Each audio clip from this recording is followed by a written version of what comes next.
Hola, ici Elie de La Voix qui crie dans le désert, le podcast du groupe de méditation Inuani. Aujourd'hui, on se retrouve pour un nouvel épisode où je vais reprendre les enseignements qu'il y a eu lors de notre dernière méditation, ce que Rodolfo nous a partagé. Il a commencé par parler de la juste valeur aux expériences qu'on est en train de vivre, c'est-à-dire que quand on vit des expériences en méditation, il y en a qui peuvent être agréables, il y en a qui peuvent être moins agréables, il y en a qui peuvent être surprenantes. Et dans ce sens-là, il arrive que des personnes elles spéculent sur le sens de ces expériences. Est-ce que ce que je suis en train de vivre dans cette méditation, c'est bien? Est-ce que c'est ce que je dois vivre? Est-ce que ça va profiter à mon évolution? Et quand on est en train de faire ça, on est en train de spéculer. La méditation naturelle qu'on est en train de faire, la méditation avec induction, il faut pas commencer à se poser des questions si ce qu'on est en train de vivre c'est bien ou pas. Là n'est pas la question. On doit le vivre pour une raison. Tout ce qui se passe dans la méditation, il y a une raison, il y a un sens à ça. Et chaque expérience, elle est faite pour nous mener à la réflexion, mais pas pour se casser la tête de comprendre pourquoi est-ce que je suis en train de vivre ça, ou bien est-ce que c'est juste, est-ce que c'est pas juste. Notre groupe, c'est un groupe qui est mûr, c'est un groupe qui est honnête, qui est transparent et il est responsable de sa quête spirituelle. On n'est pas un groupe d'enfants qui est en train de découvrir, qui est en train de jouer la spiritualité.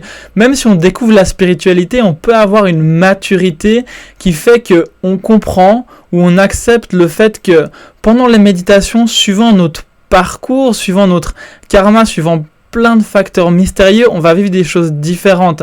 Alors si on commence à vivre une expérience où on a certaines visualisations, où on se pose des questions, il faut laisser ça, simplement laisser. Si on vit rien, si on vit des lumières, si on vit des choses auxquelles on ne s'attend pas ou qui ne sont pas comme on se représente ce qu'est l'évolution ou la spiritualité. De toute façon, l'évolution et la spiritualité, c'est pas comme on se représente. Mais si on commence à avoir ces pensées-là, simplement se laisser aller dedans et faire confiance que il y a une raison à ce qu'on vive cela. Il y a une raison à ce qu'on vive cela. Ça va durer un certain temps, mais il faut rester responsable du fait qu'on est sur une quête et il ne faut pas commencer à remettre en question toutes les expériences ou le pourquoi on est en train de les vivre. Ça, il y a une raison et simplement se laisser aller dedans. Dans les méditations, il y a des hauts et des bas, ça vous le savez. Et dans ce sens-là, comme dans la vie, on continue même s'il y a des moments qui sont moins faciles. Voilà pourquoi des fois est-ce que on ressent l'amour, pourquoi des fois on n'en ressent pas, mais tout ça, ça nous mène à la réflexion. La divinité, notre divinité intérieure, c'est comme si Rodolfo il a parlé de devoirs, elle nous donne des devoirs et on doit étudier, on doit comprendre cela, parce que finalement, on adore ressentir l'amour pendant la méditation, on adore ressentir un bien-être, mais on sait que l'évolution c'est pas que ça, et en plus, notre cerveau, avec ce qu'on a, on va dire notre culture, même notre culture spirituelle, si on va parler de culture spirituelle, on s'est habitué au fait que on ressent un bien-être, on ressent quelque chose, et que ça c'est normal, c'est ce qu'on doit ressentir pendant la méditation. Mais des fois pas. Et dans ce sens-là, on doit comprendre pourquoi. Est-ce que des fois on ressent pas ça? Des fois même, peut-être en méditation, nos préoccupations matérielles, ce qui nous fait pas du bien, ça peut être accentué pendant la méditation. Alors pourquoi? Tout ça, c'est des choses qu'on comprend progressivement. Et chaque expérience qu'on vit, elle contribue à une préoccupation spirituelle plus grande, d'aller au-delà d'un certain vécu, de certaines sensations qu'on vit pendant la méditation. Donc, de contribuer à ce que notre préoccupation spirituelle, elle devienne de plus en plus spirituelle, parce que ressentir un bien-être pendant la méditation, c'est une préoccupation intéressante, mais c'est pas nécessairement une préoccupation qui est spirituelle. Enfin, bien sûr, tout est spirituel dans un certain sens, mais on peut avoir des préoccupations au-delà. Quand on commence à comprendre comment fonctionne le bien-être, comment fonctionne l'amour à l'intérieur de nous, on n'est pas obligé d'être un maître pour pouvoir comprendre qu'il y a certaines choses qui s'activent, qui se désactivent, et c'est quelque chose qui vient pas d'un coup. Cette compréhension, elle vient progressivement. Donc sur le chemin, on peut déjà comprendre ça, et tout ça, ça fait que progressivement, notre questionnement, il évolue, il change. Donc tout d'abord, ce qu'on doit faire avant d'entrer dans cette fameuse spirale dorée, dans ce fameux vortex dont Rodolfo parle si souvent, c'est d'entrer dans notre univers psychologique, mental, énergétique, éthérique et comprendre comment on active, comment on désactive à notre niveau ces sentiments agréables, plus désagréables, et progressivement en atteindre une certaine maîtrise. Il y a différents niveaux de maîtrise, bien sûr. La spirale dorée, c'est une voie qui est mystérieuse, complexe, et Rodolfo, il l'a répété, qui n'est pas difficile. Il suffit simplement de mettre la peur et toutes les spéculations qu'on peut avoir de côté. La peur, Rodolfo, il explique que c'est un élémental, donc c'est un élémental, c'est quelque chose qui, c'est une force qui agit dans notre nature, il appelle ça un élémental, qui nous protège, en fait, il nous protège d'être en face d'événements auxquels on n'est pas prêt à faire face pour l'instant et d'événements qui seraient destructeurs pour nous si on y ferait face tout de suite.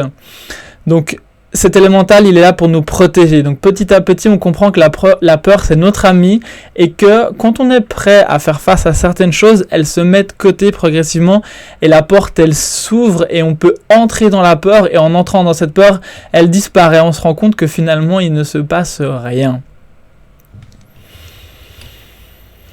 Ensuite, on a parlé Rodolfo, il a parlé d'un cocon éthérique notre cocon éthérique, on a tous un cocon éthérique qu'on traîne avec nous dans la mémoire du temps et on traîne avec nous tous les événements de nos vies passées et on les prend dans notre prochaine vie. C'est comme une boîte de Pandore et c'est pour ça que pendant les méditations, il peut arriver qu'on a des réminiscences d'autres vies, des sensations, ça peut être des visualisations, ça peut être simplement des sensations, des rêves et tout ça.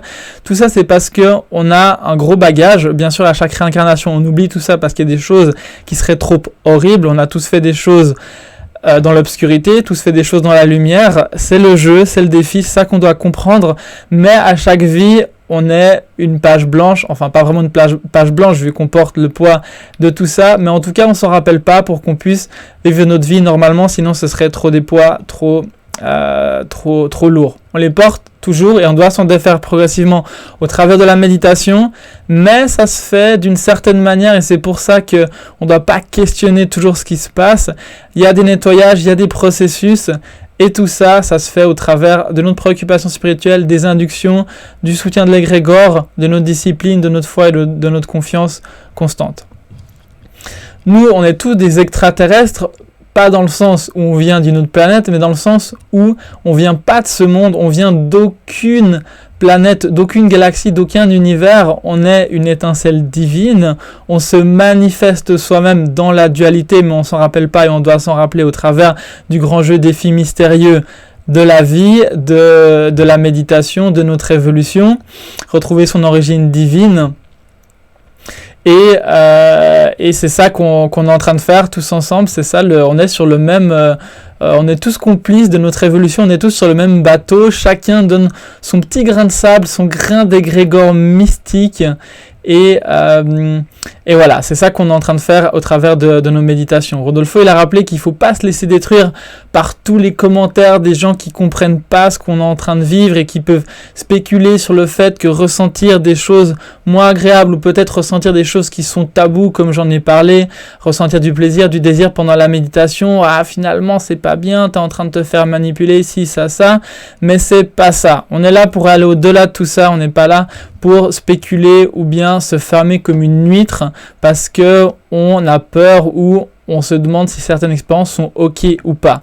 Tout ça, si on commence à s'en préoccuper, ça fait stagner notre évolution, on s'arrête. Alors maintenant, si vous êtes en train de méditer avec nous, ou si vous m'écoutez, ou si vous êtes curieux, prenez la responsabilité de votre évolution et de vous dire, je ressens ça pour une raison et je continue. Je continue parce que j'ai envie d'aller au-delà, je suis curieux, j'ai envie de comprendre ce que Rodolfo ou d'autres avatars, d'autres personnes me disent en lien avec notre origine divine. Il y a une participante qui a parlé du fait qu'elle n'arrivait pas à méditer seule et qu'à chaque méditation, elle a des visualisations d'autres vies ou de choses qui se sont passées. Là, elle nous a parlé de l'Égypte, comme quoi elle est sur un trône, comme quoi elle voit les pyramides, elle voit du doré et que c'était dans une vie où elle avait énormément de pouvoir et énormément de croyances en même temps. Et elle avait une voix qui lui disait qu'elle devait se souvenir qu'elle n'a pas été grise, que de toute façon, tout ça, c'était que des images. Et Rodolfo, il lui expliquait que tout ça, c'est des épreuves, qu'elle vivait cela, des réminiscences de vie précédentes, pour qu'elle fasse des réflexions et pour qu'elle comprenne finalement que tout ça, c'est seulement des illusions, Tout ça, progressivement, ça va la mener à faire des réflexions supérieures. Comme quoi notre étincelle divine, elle contrôle tout l'univers, les galaxies, et que la même étincelle divine est à l'intérieur de chacun de nous. C'est pour ça que Rodolfo il explique bien qu'on est tous égaux. Dans la dualité, on a des niveaux de conscience différents, mais au niveau de l'étincelle divine, au niveau de notre origine, on est tous les mêmes. La conscience humaine, dans la dualité, dans la troisième dimension, elle est à l'épreuve de cette expérience, du fait qu'elle l'oublie, qu'elle est la divinité, et qu'on est à travers un certain programme qu'on crée, qui est karmatique, qu'on crée avec toutes les personnalités, toutes les différentes vies qu'on a eues progressivement. Donc on a tous cet immense pouvoir de se manifester nous-mêmes, de manifester tout ce qu'il y a autour de nous, même si on n'en a pas conscience, et c'est quelque chose qu'on cherche à découvrir, c'est des questions qu'on commence à avoir progressivement au travers de notre évolution. Rodolfo il nous a partagé une expérience qu'il a eue dans un champ, donc c'est une expérience qui était en lien avec ce que la participante elle disait, en lien avec son expérience avec l'Égypte. Donc c'est une expérience où Rodolfo il était dans un champ, il était habillé en blanc et il médite dans une caverne avec du sable blanc. Il s'observe, il est un garçon de 17 ans et sur lui il y a une lumière argentée qui tombe d'un trou du haut de la grotte et qui tombe sur lui. Et lui il se pose la question, pourquoi est-ce qu'il médite tous les jours à cet endroit dans cette vision? Et il voit la pyramide, il voit le Nil, et à ce moment-là, donc en dehors de cette grotte, il sent qu'il y a un tremblement de terre et il y a comme des langues de feu qui sortent du ciel, une énergie de feu qui a partout. Et à ce moment-là, il a un petit peu peur et il sent qu'il tombe, il sent qu'il tombe dans un trou ralenti, il y a tout qui se détruit autour de lui. Et il entend une voix qui dit Toutankhamon, Toutankhamon, Toutankhamon. Et ensuite, il reçoit un coup, et tout d'un coup, il y a tout qui devient obscur. Et ça, c'est une expérience qu'il a vécue, qu'il décrit dans son autobiographie, d'ailleurs, si vous voulez en savoir un petit peu plus. Et c'est une expérience qui s'est présentée une fois à lui, mais tout ça, ça l'a mené à des réflexions, à comprendre pourquoi est-ce que peut-être il a vécu quelque chose en lien comme ça dans une autre vie. Et que finalement, les inductions qu'on vit, c'est pour brûler toutes les mémoires de ces expériences et d'aller vers une vie toujours plus divine, brûler toutes ces mémoires de croyances, brûler tous ces poids qu'on est en train de porter inconsciemment au travers de nos multiples réincarnations. C'est pour ça qu'on médite, c'est pour se libérer des poids et pour pouvoir progressivement s'en défaire. Voilà, la dernière chose dont Rodolfo a parlé, c'est du fait que pour lui, la méditation, c'est différent. Lui, il transpasse la méditation et c'est ce vers quoi il veut nous mener tous. Quand on médite, ou quand lui, il médite, il s'assied, ou peu importe en fait, quand il se pose ou quoi que ce soit, tout d'un coup, il explique bien qu'il se trouve dans une autre dimension, dans un autre espace-temps, enfin, un espace-temps, je sais pas, mais dans une autre dimension où la méditation n'existe plus. J'espère que cet épisode il vous a plu, j'ai couvert pas mal de sujets. Je vous rappelle que tout ce que je dis, c'est pour mener à la réflexion, c'est pas pour heurter la sensibilité de qui que ce soit. Et si vous vous intéressez à la méditation, les paroles, c'est bien, mais c'est pas ça qui va vous apporter un vécu, ou alors seulement selon certains critères que j'ai déjà décrits. Mais je vous invite à nous rejoindre, à venir essayer de méditer avec nous dans le groupe en cliquant sur le lien ci-dessous. Et je vous retrouve pour une prochaine méditation ou pour un prochain podcast.